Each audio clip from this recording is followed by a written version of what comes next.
चुनाव के दूसरे चरण के लिए 1461 उम्मीदवार मैदान में। तेजस्वी, तेज प्रताप, पुष्पम प्रिया समेत बिहार मंत्रियों की साख दांव पर।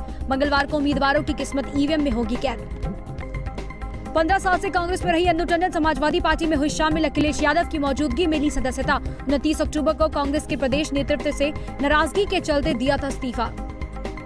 राजस्थान में गहलोत सरकार ने दीपावली पर पटाखों की बिक्री और आतिशबाजी पर लगाई रोक। साथ ही कानूनी रूप से लोगों के लिए मास्क किया अनिवार्य। कोरोना महामारी के चलते लिया गया फैसला।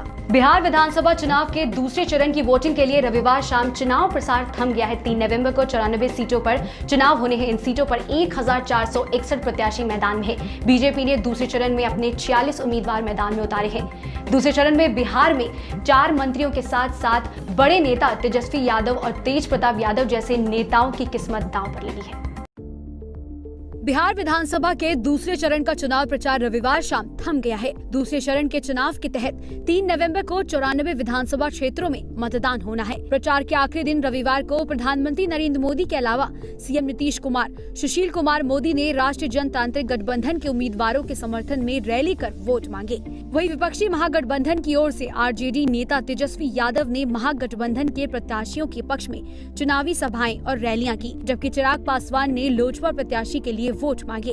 दूसरे चरण में एनडीए और महागठबंधन से कई बड़े चेहरे मैदान में है। प्रमुख उम्मीदवारों में विपक्षी महागठबंधन की ओर से मुख्यमंत्री पद के उम्मीदवार तेजस्वी यादव राघोपुर से, उनके बड़े भाई तेज प्रताप यादव हसनपुर से चुनावी मैदान में है। इसके अलावा बीजेपी विधायक नंद किशोर यादव, जेडीयू विधायक और ग्रामीण विकास मंत्री श्रवण कुमार चुनावी मैदान में किस्मत आजमा रहे हैं। वहीं पचना के बांकीपुर सीट से कांग्रेस नेता शत्रुघ्न सिन्हा के बेटे लव सिन्हा भी दूसरे चरण में अपना भाग्य आजमा रहे हैं। वहीं इस हाई प्रोफाइल सीट पर बिहार की सीएम उम्मीदवार पुष्पम प्रिया चौधरी भी उतरी हुई हैं। दूसरे चरण में उत्तर बिहार की 94 विधानसभा क्षेत्रों में 3 नवंबर को मतदान होना है।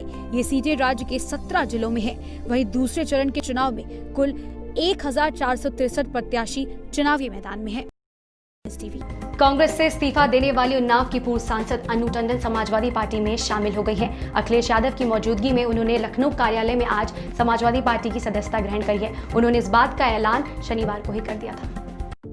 करीब 1 दशक से ज्यादा समय कांग्रेस में गुजारने के बाद अन्नू टंडन ने अपने समर्थकों के साथ अखिलेश यादव की मौजूदगी में समाजवादी पार्टी की सदस्यता ले ली है।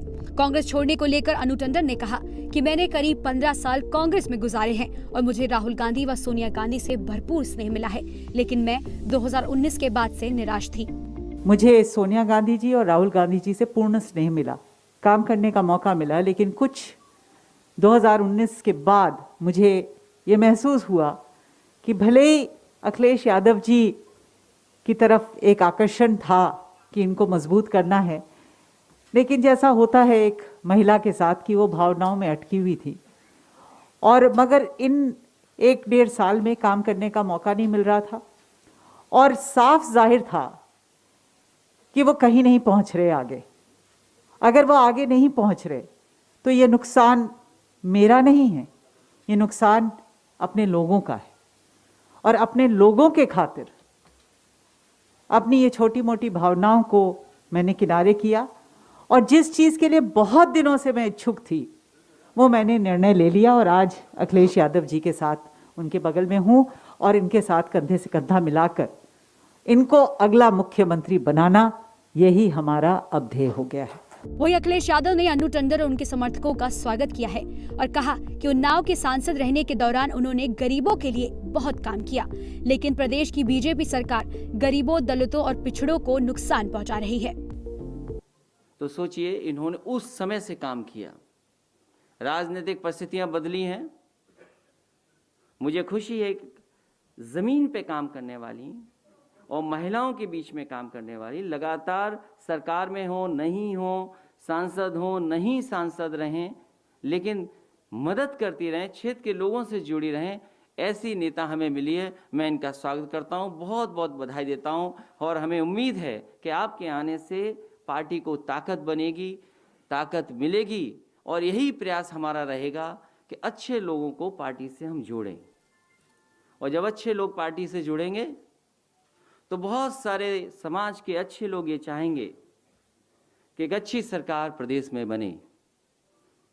ऐसी सरकार न बने जिसे पता ही नहीं है कि क्या कर रही है सरकार। उनकी भाषा सुनिए, उनके शब्दों का चयन देखिए।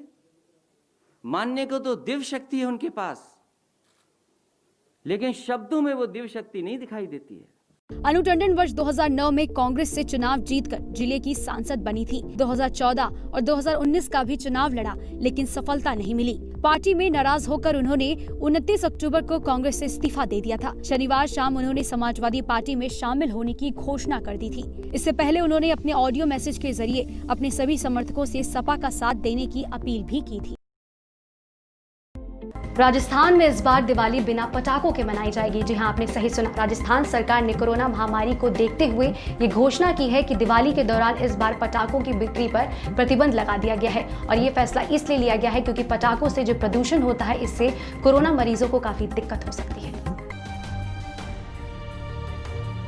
राजस्थान सरकार ने कोरोना वायरस महामारी के मद्देनजर दिवाली के दौरान पटाखों की बिक्री पर प्रतिबंध लगाने की घोषणा की है। राजस्थान की गहलोत सरकार कोरोना वायरस से निपटने की हर संभव कोशिश कर रही है। मुख्यमंत्री अशोक गहलोत ने सोमवार को ट्वीट में बताया कि उनकी सरकार ने पटाखों के निर्माण, बेचने और आतिशबाजी पर बैन लगा दिया है। उन्होंने लिखा, राज्य सरकार ने कोविड-19 के मरीजों और जनता को पटाखों से निकलने वाले विषैले धुएं से बचाने के लिए पटाखों के जलाने और उनकी बिक्री पर रोक लगाने का फैसला किया है। मुख्यमंत्री अशोक गहलोत ने ट्वीट कर ये भी बताया कि गहलोत सरकार आज से ही कानून बनाकर मास्क को भी अनिवार्य करने जा रही है। उन्होंने ट्वीट में लिखा, कोरोना से बचाव हेतु मास्क की अनिवार्यता को लेकर कानून बनाने वाला देश भर में राजस्थान पहला राज्य होगा, क्योंकि कोरोना से बचाव के लिए मास्क ही वैक्सीन है और यही बचाव करेगा। साफ है, सरकार के इस फैसले से प्रदूषण तो कम होगा ही, कोरोना मरीजों के लिए भी बड़ी राहत रहेगी और मास्क की अनिवार्यता से कोरोना से बचाव को लेकर जागरूकता भी बढ़ेगी। GB Pant government engineering college के एडमिशन बिना नोटिस के बंद कर दिए गए हैं, जिसके बाद छात्र काफी नाराज थे और उन्होंने आज अपना विरोध प्रदर्शन किया। दरअसल छात्रों का कहना है कि वो प्रिंसिपल तक गए थे पर उनसे उन्हें कोई संतोषजनक जवाब नहीं मिला, जिसके बाद उन्होंने ये कदम उठाया। आज विकास भवन के बाहर छात्रों ने जमकर विरोध प्रदर्शन किया। देखिए पूरी रिपोर्ट। हाथों में पोस्टर लिए और नारेबाजी करते ये छात्र जीबी पंत इंजीनियरिंग कॉलेज के हैं। छात्रों का कहना है कि बीटेक की काउंसलिंग और एडमिशन को लेकर सस्पेंस बना हुआ है, जिससे छात्र छात्राएं परेशान हो रहे हैं। यह बात साफ नहीं हो पा रही है कि सरकारी इंजीनियरिंग कॉलेज में आगे किस तरह से पढ़ाई होगी। उनका कहना है कि ना तो प्रिंसिपल ही कुछ साफ बता रहे हैं और ना ही अधिकारी। छात्रों का कहना है कि कॉलेज की वेबसाइट तक डाउन है। आने वाले दिनों में कॉलेज में पढ़ाई होगी या नहीं, इसका भी कोई सही जवाब नहीं दे रहा। कहीं से भी जवाब न मिलने पर विकास भवन के बाहर छात्र प्रदर्शन कर रहे हैं और मांग कर रहे हैं हमारे कॉलेज का नाम काउंसलिंग लिस्ट में आए। इसके अलावा हमारी बहुत ही सीधी एक मत मांग है, सबसे पहले जीबी पंत कॉलेज का नाम यूनिवर्सिटी काउंसलिंग की लिस्ट में ऐड हो। जब तक वो मांग पूरी नहीं होती, हम लोग वहाँ से नहीं हटेंगे और इस चीज को लेकर अड़ जाना है। कोई हमसे कितनी भी चीजों पर डिस्कशन करना चाहे, हमारी एक मांग है। बाकी हमारे कॉलेज के साथ पहले क्या क्या हुआ है और देश भर में और दिल्ली में कॉलेजेस के छात्रों के साथ क्या क्या हो रहा है, आप लोगों को पता ही है।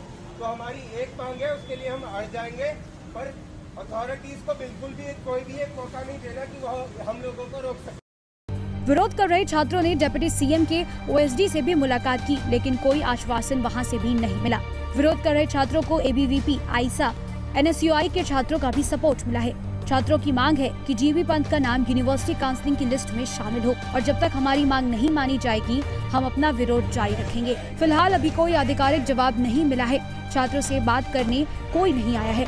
देखना होगा दिल्ली सरकार GB Pant government engineering college को लेकर क्या फैसला करती है। Bureau report, INS TV. हाथों में पोस्टर लिए और नारेबाजी करते ये छात्र जीबी पंत इंजीनियरिंग कॉलेज के हैं। छात्रों का कहना है कि बीटेक की काउंसलिंग और एडमिशन को लेकर सस्पेंस बना हुआ है, जिससे छात्र छात्राएं परेशान हो रहे हैं। यह बात साफ नहीं हो पा रही है कि सरकारी इंजीनियरिंग कॉलेज में आगे किस तरह से पढ़ाई होगी। उनका कहना है कि ना तो प्रिंसिपल ही कुछ साफ बता रहे हैं और ना ही अधिकारी। छात्रों का कहना है कि कॉलेज की वेबसाइट तक डाउन है। आने वाले दिनों में कॉलेज में पढ़ाई होगी या नहीं, इसका भी कोई सही जवाब नहीं दे रहा। कहीं से भी जवाब न मिलने पर विकास भवन के बाहर छात्र प्रदर्शन कर रहे हैं और मांग कर रहे हैं हमारे कॉलेज का नाम काउंसलिंग लिस्ट में आए। इसके अलावा हमारी बहुत ही सीधी एक मत मांग है, सबसे पहले जीबी पंत कॉलेज का नाम यूनिवर्सिटी काउंसलिंग की लिस्ट में ऐड हो। जब तक वो मांग पूरी नहीं होती, हम लोग वहाँ से नहीं हटेंगे और इस चीज को लेके अड़ जाना है। कोई हमसे कितनी भी चीजों पर डिस्कशन करना चाहे, हमारी एक मांग है।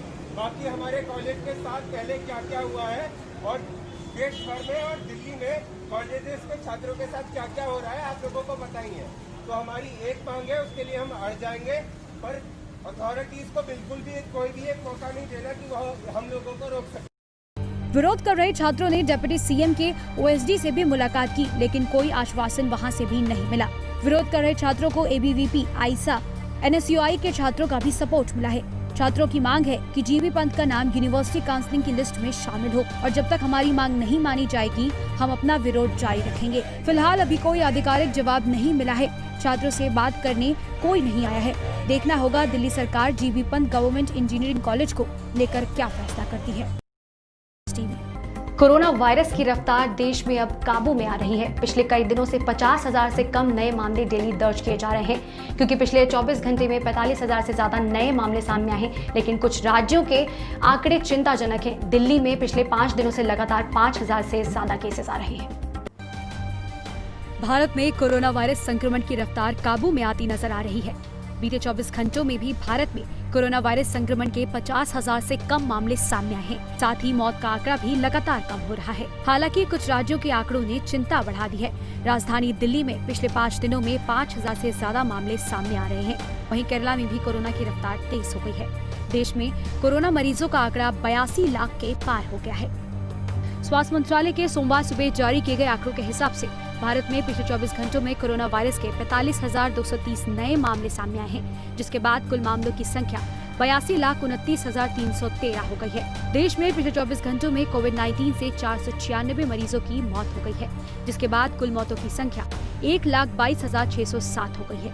कुल मामलों में से 5,61,908 फिलहाल एक्टिव हैं और 75,44,798 मरीजों को इलाज के बाद अस्पताल से छुट्टी दे दी गई है। देश में रिकवरी रेट 91.68% है और मृत्यु दर 1.49% है।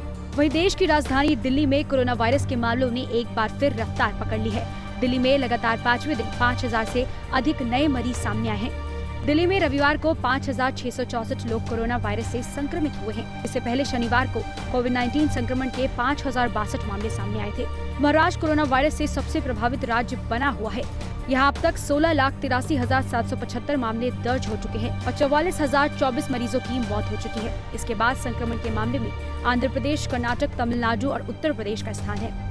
आपको बता दें कि इस बीच सरकार ने स्वास्थ्य कर्मचारियों के लिए सबसे पहले कोविड-19 वैक्सीन की व्यवस्था करने का फैसला किया है। Indian council of medical research यानी कि ICMR के मुताबिक देश में एक दिन में 8,55,800 सैंपल्स की जांच की गई है, जिसके बाद कुल टेस्ट की संख्या 11,07,83,103 हो गई है।